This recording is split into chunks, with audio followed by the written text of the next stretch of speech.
இன்னைக்கு நம்மளோட நேர்களுக்காக என்ன சமைக்க போறீங்க? இன்னைக்கு வந்து நம்ம வெஜிடபிள் செட்டிநாடு மசாலா பண்ண போறோம். ஓகே, ஃபுல் அண்ட் ஃபுல் காய்கறிகளை வச்சு ஒரு செட்டிநாடு மசாலா வந்து செய்ய போறோம். சோ பேர் என்ன சொல்லலாம்? செட்டிநாடு வெஜ் மசாலா. செட்டிநாடு வெஜ் மசாலா செய்வதற்கு தேவையான பொருட்கள் என்னென்ன?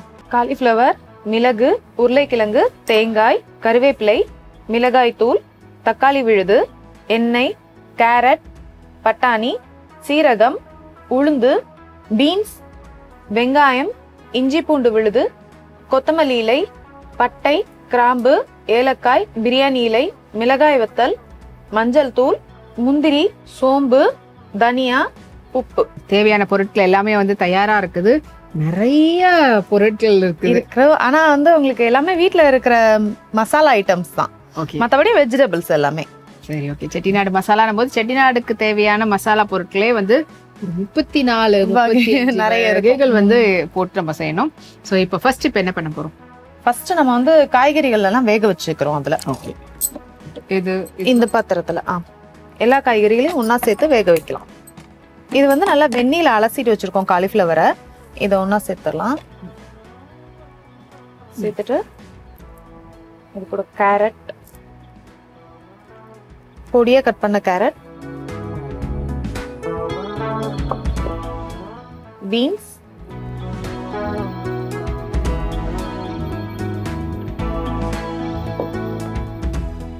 பட்டாணி, உருளைக்கிழங்கு, இது எல்லாத்தையும் சேர்த்து தேவையான அளவு தண்ணி சேர்த்து வேக வைக்கணும். தண்ணி ஊத்துட்டுமா? ஓகேங்க. போதும். இதை மூடி வச்சு வேக வைக்கணும். இப்போ இதை ஆன் பண்ணிட்டு நம்ம மசாலாக்கு தேவையான பொருட்களை வறுத்துக்கலாம். இதுல உப்பு ஏதாவது போடணுமா? இல்ல, இது அப்படியே வேகட்டும். வெந்ததுக்கு அப்புறமா நம்ம போடுறோம். ஓகே, உப்பெல்லாம் எதுவும் போட தேவையில்ல, மஞ்சத்தூள் எதுவும் போட. இதை மட்டும் மூடி, இதை மட்டும் ஆன் பண்ணிடுங்க.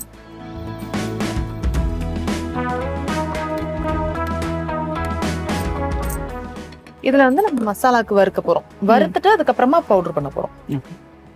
மஞ்சத்தூள் கூட எதுவும் போட வேண்டாம்? இல்ல, ஒண்ணுமே போடாம அப்படியே இருக்கும். இப்போ இது நம்ம போட்டிருக்கக்கூடிய காய்கறிகள் ஏதாவது அளவு இருக்குதா இல்ல எப்படி?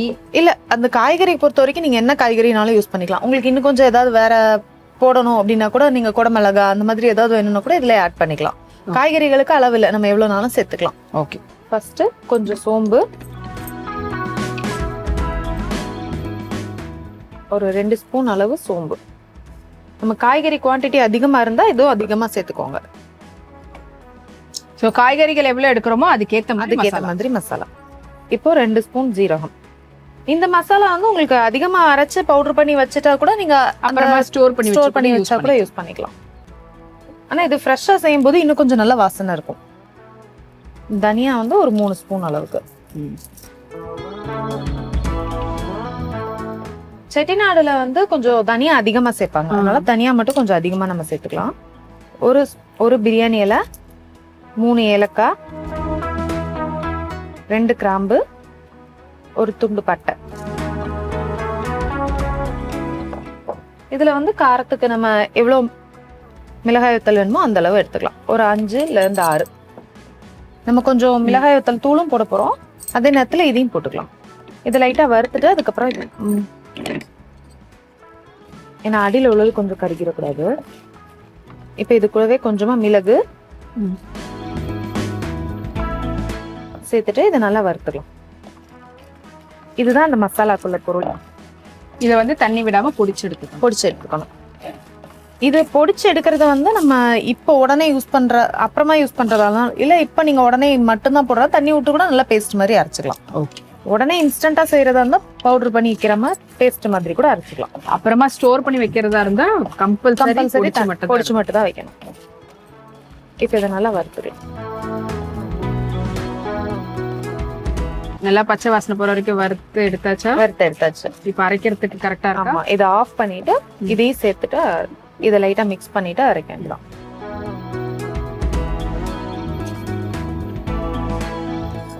ஒரு 10ல இருந்து 15 முந்திரி அளவு சேர்த்துட்டு இதையும் நல்லா வறுத்து சும்மா அந்த சூடுல போட்டா போதும். நமக்கு அப்படியே ரொம்ப ஆகணும் இல்லை. ஸோ இது ஆறுனதுக்கு அப்புறமா நாங்கள் மெயினான மசாலா இதுதான், இந்த செட்டிநாடு மசாலாவை அரைச்சி கொண்டு வந்துடுறோம். ஒரு பக்கம் காய்கறிகளும் வேகட்டும்.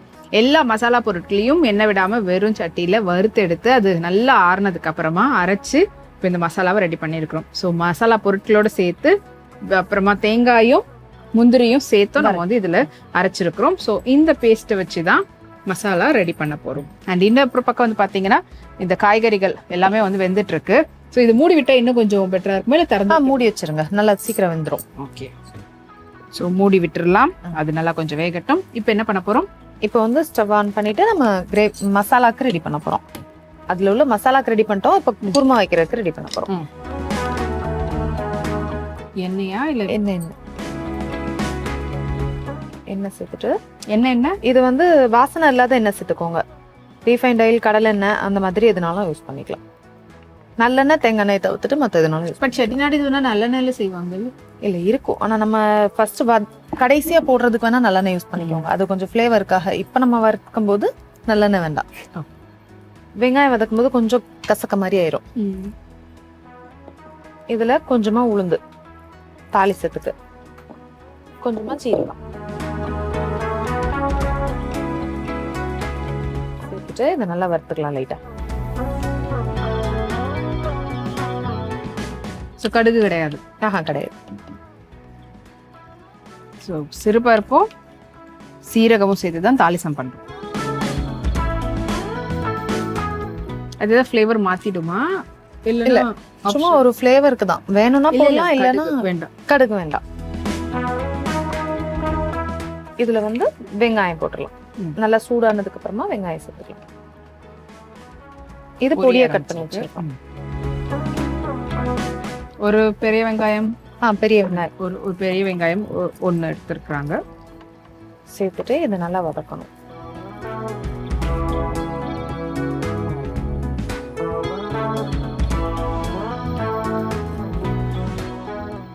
இது வதங்கும் போது கொஞ்சமா இஞ்சி பூண்டு விழுதும் சேர்த்துக்கலாம்.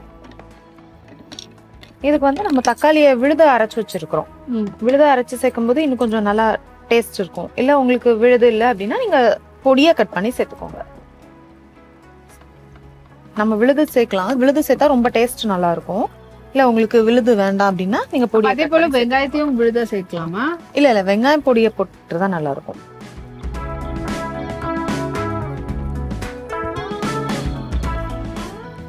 இது நல்லா வதங்கணும். இந்த கலர் நல்லா மாறுற அளவுக்கு வதங்கணும்.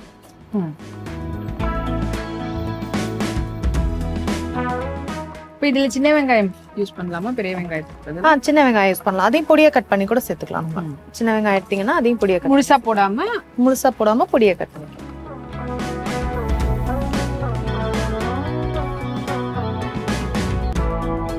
நல்லா கொதிக்குதுன்னு நினைக்கிறேன். சைடுல எல்லாம் அப்படியே வருது. லைட்டா ஓப்பன்ல வச்சிருங்க, பொங்காது. மூடி வச்சுட்டு லைட்டா ஓப்பன்ல வச்சிருங்க. ஸோ இந்த பக்கம் காய்கறிகள் வந்து நல்லா கொதிச்சிட்டு இருக்குது. ஸோ அதுக்கேற்ற அளவுக்கு வேக ஆரம்பிச்சிட்டு இருக்கும். இப்போ இந்த பக்கம் வந்து வெங்காயம் வந்து வதங்க ஆரம்பிச்சிருக்கு. வெங்காயம் நல்லா வதங்கினதுக்கு அப்புறமா தக்காளி விழுது சேர்க்கணும். இது எவ்வளவு நேரம் வேக வைக்கிறது காய்கறிகள்? இது நல்லாவே வேகணும். சாஃப்ட் ஆகுற அளவுக்கு எவ்வளவு நேரம் தேவைப்படும்? ஒரு 15 இருந்து 20 நிமிஷம் ஆகும். இல்ல நமக்கு எல்லா காயும் பொடியா தான் கட் பண்ணி வச்சிருக்கோம். இந்த உருளைக்கிழங்கு எல்லாம் வேகிறதுக்கு கொஞ்சம், உருளைக்கிழங்கு பட்டாணி வேகிறதுக்கு மட்டும் கொஞ்சம் டைம் எடுக்கும். மத்த காய்கறி எல்லாம் சீக்கிரம் வந்துடும். இப்போ இது கடைசியா தான் நம்ம சேர்க்க போறோம். கடைசியா தான் கரெக்டா இருக்கும். இது வதங்கி எல்லாம் செய்யறதுக்குள்ள அது வெந்துறதுக்கும் கரெக்டா இருக்கும். வெங்காயம் வதங்கி தக்காளி பச்சை வாசனை போகிறதுக்குள்ள அதுவும் வேகிறது கரெக்டா இருக்கும். ஓ, மசாலா எல்லாம் போடுறதுக்கு முன்னாடியே தான் காய்கறி சேர்க்கணும். அப்புறமா இல்ல நான் நினைச்ச மசாலா எல்லாமே போட்டுட்டு அது கொதிச்சதுக்கு அப்புறம் நீங்க போடணும்னு நினைச்சீங்களா? இல்ல, இதை சேர்த்துட்டு தான் மசாலா சேர்க்க போறோம். காய்கறி சேர்த்துட்டு அதுக்கப்புறம் மசாலா சேர்க்கணும். இது கொஞ்சம் சூடாகிறதுக்கு டைம் எடுக்கும். இல்லைன்னா நம்ம மண்சட்டி கடகடான்னு வேலையாகிறோம். கொஞ்சம் வதங்குறதுக்கு டைம் எடுக்குன்னா சூடாகிறதுக்கு டைம் ஆகுது. கலர் இந்த கோல்டன் ப்ரௌன் வர ஆரம்பிச்சிருச்சு.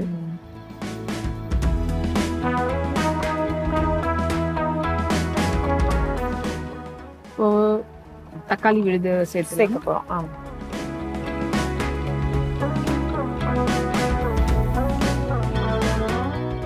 தக்காளி விழுது ஒரு பெரிய தக்காளி இல்லைன்னா ஒரு 2 சின்ன சைஸ் தக்காளி அந்த மாதிரி எடுத்து அரைச்சு இதையும் சேர்த்து நல்லா கலந்து விட்டுருவோம். இதுல கொஞ்சமா உப்பு சேர்த்துக்குவோம். ஏன்னா சீக்கிரம் தக்காளி இதாகும். இதுக்கு தேவையான அளவு சேர்க்கல, கொஞ்சமா தான் சேர்க்கிறோம். இது வதங்குறதுக்கு மட்டும் இப்போதைக்கு சேர்த்துருக்குறோம். சேர்த்துட்டு நல்லா கலந்து விட்டுருலாம்.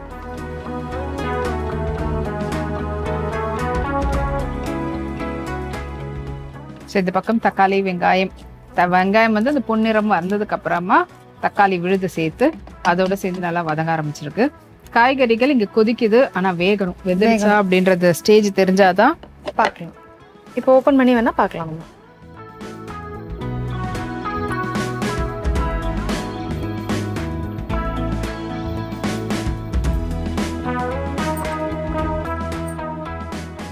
வெந்திருக்கு. வெந்திருக்கு. இன்னும் கொஞ்சம் அதுல இருக்கட்டும், நம்ம இதை ரெடி பண்ற வரைக்கும் அதுலயே இருக்கு.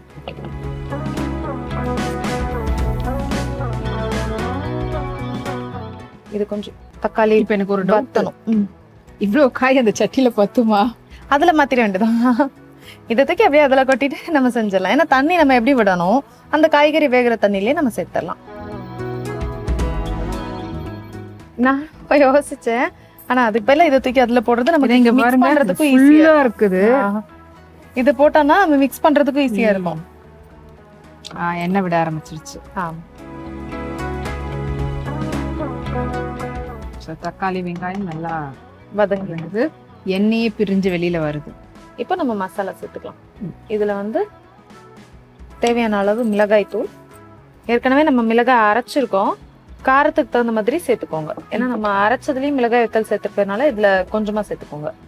கொஞ்சமா மஞ்சள் தூள் சேர்த்துட்டு நல்லா கலந்து விட்டுறலாம். இது கூடவே கொஞ்சமா கருவேப்பிலை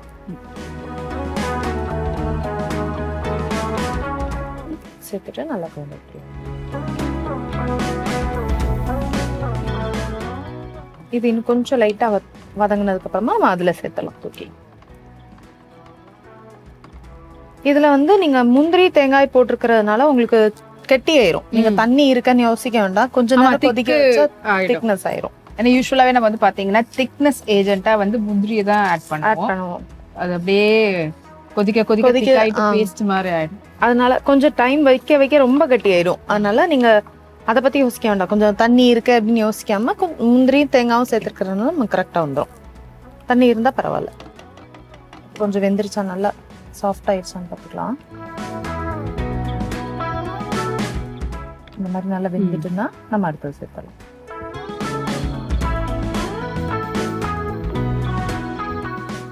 அந்த சைடு மாத்தணுமா? இதை எடுத்துக்கிறேன்.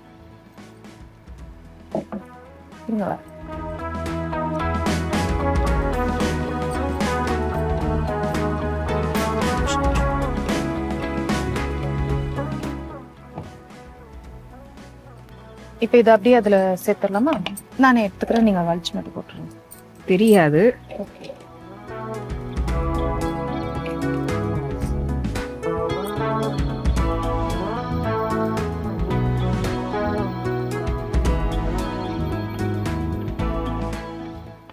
அதாவது காய்கறியை எடுத்து இதுல போடுறதை விட இதை எடுத்து அதுல போடுறது இன்னும் ஈஸியா தான் இருக்கும். இப்ப இதை நல்லா கலந்து விட்டுருவோம். ஏன்னா அது கம்மியா இருக்கிறதுனால தூக்குறதுக்கு ஈஸியா இருக்கும்.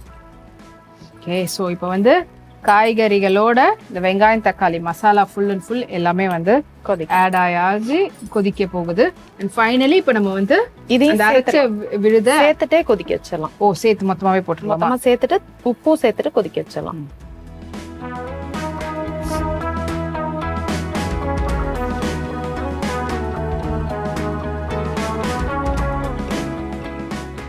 இப்போ தேவையான அளவு உப்பு. இது வரைக்கும் நம்ம கொஞ்சமா தான் சேர்த்திருக்கோம் வதங்கும் போது. இப்போ மசாலாக்கு தேவையான அளவு உப்பு. மசாலாக்கு மட்டும் இல்ல, மொத்த குருமாக்கே சேர்த்து காய்கறிகள் எதுலயுமே வந்து உப்பு சேர்க்கல. சேர்த்துட்டு நல்லா கலந்து விட்டுட்டு இது கொஞ்சம் கொதிச்சு வரணும். ஓகே, கொதிக்கிற அளவுக்கு டைம் கொடுத்துருவோம். அதுக்கப்புறமா தான் நம்மளுடைய மசாலாவுடைய ஸோ இப்போ வந்து குழம்பு கொதிக்கிறதுக்கு டைம் கொடுத்துருவோம். எல்லா காய்கறிகளோட ஏற்கனவே நம்ம வதக்கின வெங்காயம் தக்காளி அதுக்கப்புறமா அரைச்சு வச்ச அந்த மசாலா எல்லாத்தையும் சேர்த்து கொதிக்க விட்டுருக்குறோம். ஸோ இப்போ கொதி வந்துருச்சா அப்படின்னு சொல்லி பார்த்துட்டு அதுக்கப்புறமா என்ன அப்படின்னு பார்த்துடலாமா?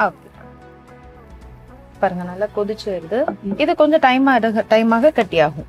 ஆனா நமக்கு இந்த ஸ்டேஜ் தான் கரெக்டா இருக்கும். ஒரு சப்பாத்தி நான் அந்த மாதிரி வச்சு சாப்பிடுறதுக்கு ரொம்ப நல்லா இருக்கும். இது அப்படியே கொதிக்கட்டும்ல. கொஞ்சம் கொதிக்கட்டும். அப்படியே கொஞ்சம் கொத்தமல்லி இலை போட்டு மூடி வச்சிடலாம். இல்ல இது இறக்குற ஸ்டேஜா இல்ல இன்னும் கொதிக்கணுமா அப்படி கேக்குறேன். இறக்குற ஸ்டேஜ் தான். ஆனா அந்த சூடுல இருக்க இன்னும் கொஞ்சம் நல்லா ஃப்ளேவர் ஆகும். அடுப்புல இருந்தா இன்னும் கொஞ்சம் நல்லா கொதிச்சுட்டே இருக்க இதோட டேஸ்ட் இன்னும் கொஞ்சம் கூடும்.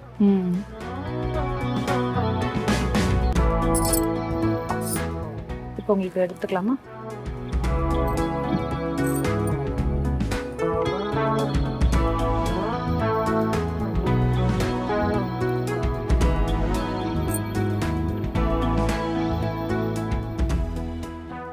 கலர்ஃபுல்லா இருக்கு எல்லா காய்கறிகளும். கேரட், ஆரஞ்சு, பீன்ஸ், பட்டாணி, கிரீனு, காலிஃப்ளவர்.